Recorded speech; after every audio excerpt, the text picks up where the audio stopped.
You are listening to And Press Play, written and recorded by James West.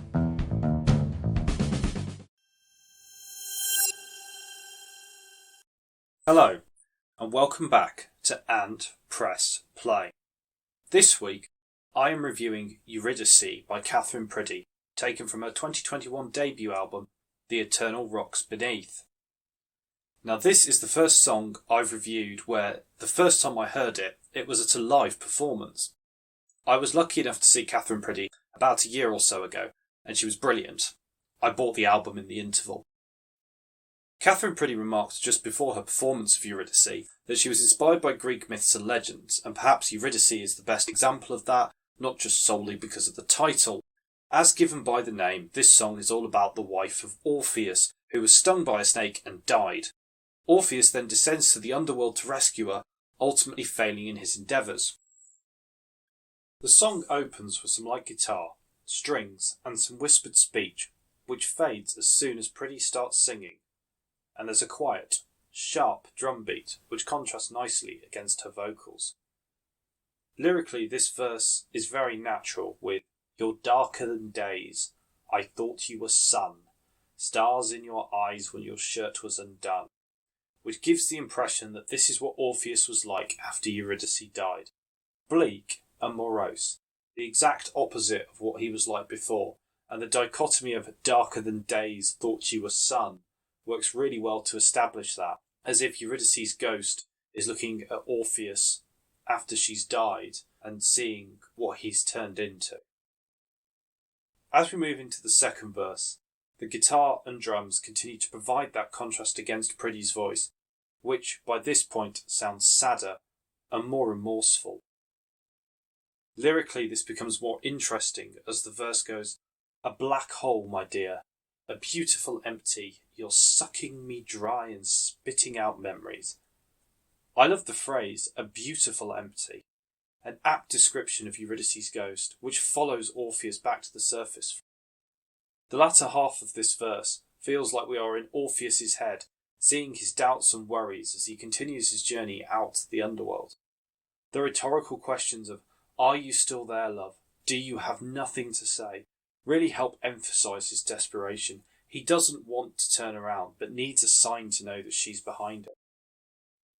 As the second verse ends, we get some strings added to the mix, and they help give the song a more mystic tone. They help add depth all through this verse and provide some extra emphasis as the drums come crashing in with "Eurydice, baby, is that your sweet footfall?" This represents the culmination of Orpheus's frustrations, as he desperately seeks to know if Eurydice is behind him or not. He implores her to make any sound, a howl or call in the wastelands where he traverses. Priddy sings with a great desperation and frustration, but as the verse continues, her voice returns to normal, as if Orpheus is getting over his frustrations and continuing on with his journey.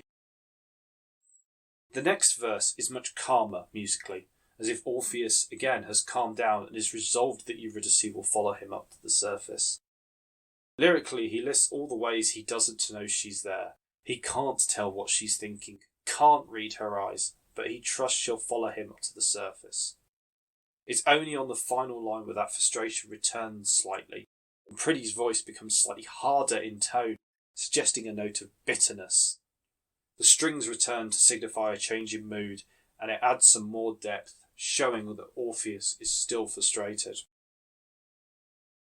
The strings, guitar and drums all get louder, signifying that Orpheus's frustrations and desperation have returned, as he almost pleads with her just to let him know that she's there. I particularly like the sound of your voice, be it cruel or forgiving, and anything to know you're still mine, which show that he doesn't care whether she's happy or sad with him. He just needs to know that she's there. The crashing drums and Priddy's vocals at the end of this verse help amplify the pain and frustration that Orpheus is feeling, and they continue for a while, reaching the climax of the journey. Eventually the music subsides and we get to the final verse. The final verse is the twist in the tale in the story, as Orpheus reaches the surface and looks back, but realises that Eurydice's ghost has not yet reached the surface, and now that he's seen her, she can't return to the land of the living. As Priddy sings, the first light of morning, a moment still, a comma, a dash, a loaded ellipsis till, showing that Orpheus has looked behind him and Eurydice is still for a moment, and in that precise moment she looks real. The use of a comma is great here because it just shows how small the gap is where Orpheus actually gets what he wants.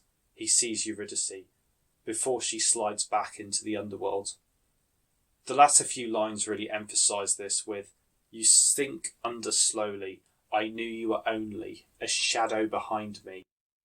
And lastly, "I loved you blindly," which is sung with such pain and regret and provide a sad ending to the song. The fact that there is no music in the last verse means that you focus solely on Priddy's voice, alone in the mix, as Orpheus is now. To conclude, I love this song, partly because very few songs are about Greek myths, and for Priddy's wonderful lyrics and vocal performance. If you ever get the chance to see her live, I highly recommend it. I give this song a 4.8 out of 5.